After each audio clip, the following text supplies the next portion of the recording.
buku. Pernahkah kau toko buku, perpustakaan, atau taman bacaan? Tidakkah kau merasa istimewa ketika berada di dalamnya? Di sekelilingmu ada berbagai tokoh dari dunia nyata dan hayal, tempat yang pernah kau kunjungi dan yang belum. Informasi dan cerita datang dari masa lalu, masa kini, dan masa depan. Semua berpadu, semua berada dalam genggamanmu.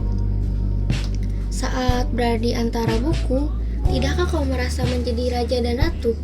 Ruang dan waktu seolah menyatu tanpa batas. Kau bisa terbang melintasi sekat negara dan melewati berbagai zaman. Kau bisa menyelam ke dalam samudera, melayang di angkasa, bercanda dengan aneka satwa, dan berkelana di tengah padatnya kota, juga di rimba raya. Kau tahu, buku adalah jendela dunia, kunci pengetahuan, dan pintu wawasan.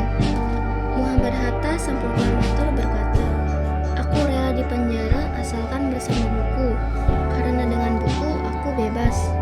Apa jadinya kota tanpa buku? Pantaskah dia disebut kota?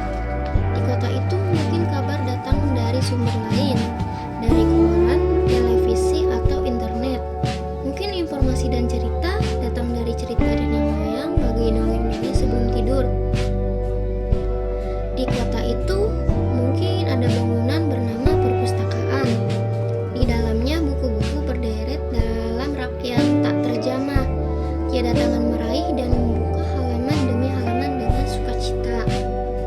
Mungkin juga ada tumpukan buku di sudut-sudut sekolah yang sepi dan berdebu.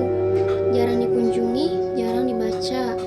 Buku-buku di sana teronggok tanpa nyawa. Bagaimana dengan kotamu? Mungkin kau tinggal di tengah kota yang megah atau gang sempit, di desa terpencil, di sisi pesisir, atau di kaki gunung. Adakah perpustakaan, taman bacaan, atau toko buku di dekat rumahmu? Jika ada, apakah tempat ini menjadi wadah perkumpulan anak-anak dan warga? Menjadi pusat